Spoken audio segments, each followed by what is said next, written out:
Sir जी आपसे मैंने काफी सीखा है। मैं भी बहुत कुछ सीखे थान के लगा मैं किसी क्यों नहीं।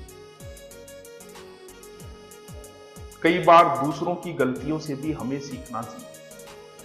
आप खुद अगर गलतियां कर करके सीखोगे तो ये उम्र छोटी पड़ जाएगी। दूसरे के साथ क्या हुआ, दूसरा सक्सेस हुआ तो कैसे हुआ, इस चीज को जानने की कोशिश करो। हम लोगों की एक आदत है कि हम किसी की सफलता पे आंख बंद कर लेते हैं। कैसे?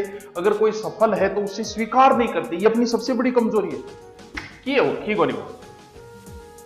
और अगर आपने किसी सफल व्यक्ति के लिए आंख बंद कर ली, उससे जलन करने लग गए तो आप कभी नहीं सीख पाओगे। क्यों? क्योंकि आप उससे नफरत करने, आप उसकी अच्छाइयों को, उसने क्या किया वो चीज, तभी तो सफल लोगों की लोग किताबें, उनकी जीवनी को, कुछ ही लोग होते हैं मात्र 5%। जैसे मैंने जहां पढ़ाया उस वहां पर लगभग मुझसे जलन करने लग जाते थे, ताकि वो, अब जलन की वजह से वही बात है, आंखें बंद करने से सूर्य का प्रकाश समाप्त नहीं होता। जलन करने की वजह से वो ये नहीं देख पाई कि ये कर क्या रहा है। मैं 3-3 सब्जेक्ट ऑफलाइन पढ़ाता, हिस्ट्री, ज्योग्राफी, हिंदी ऑफलाइन पढ़ाता था। तो सोच सकते हो कितनी मेहनत करता होगा 3-3 सब्जेक्ट पढ़ाना, एक सब्जेक्ट नहीं पढ़ाया जाता।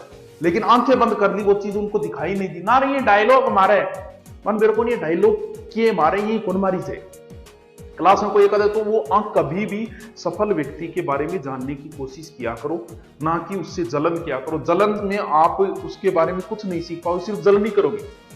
जलन करने वाला कभी आगे नहीं बढ़ पाता। क्यों? क्योंकि वो उसकी कमियां ढूंढता है। आप अच्छाइयां ढूंढने की कोशिश करो, कमियां ढूंढोगे कभी आगे नहीं बढ़ पाओगे।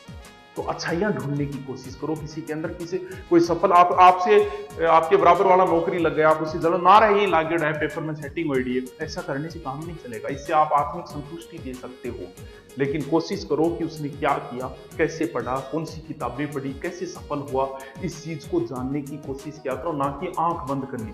जलन के अंदर आदमी यही करता है, बस आंख बंद कर ले, कोई मतलब नहीं है ना। वो यही है, वो तो केमिकल। आज जिस यूट्यूबर के, यूट्यूब का होता, जिस यूट्यूबर के 1 लाख सब्सक्राइबर है, क्या मानते हो आप उसे? 1 लाख सब्सक्राइबर करने में 1 साल लग जाते। बड़े बड़े कोचिंग जिनका 20-20 साल, 15-15 साल से नाम था, वो 1 लाख तक नहीं पहुंचे। तो मैं मानता हूं कि जिसके 1 लाख सब्सक्राइबर है यूट्यूब पे, वो कम नहीं है। तो फिर जब मैं पढ़ाया करता था तो उस समय 5-6 लाख भी थे, तो वो मुझसे जलन, उन्हें नहीं पता 5-6 लाख ऐसे ही नहीं होते। बुढ़ा के कौन कर, जबकि आप मेरे पुराने वीडियो देखो, मैंने कभी नहीं बोला सब्सक्राइबर कर लो, ये कर लो। वो जेन्युइन सब्सक्राइबर थे। जेन्युइन का मतलब समझते हो क्या? जबरदस्ती करवाए हुए नहीं थे।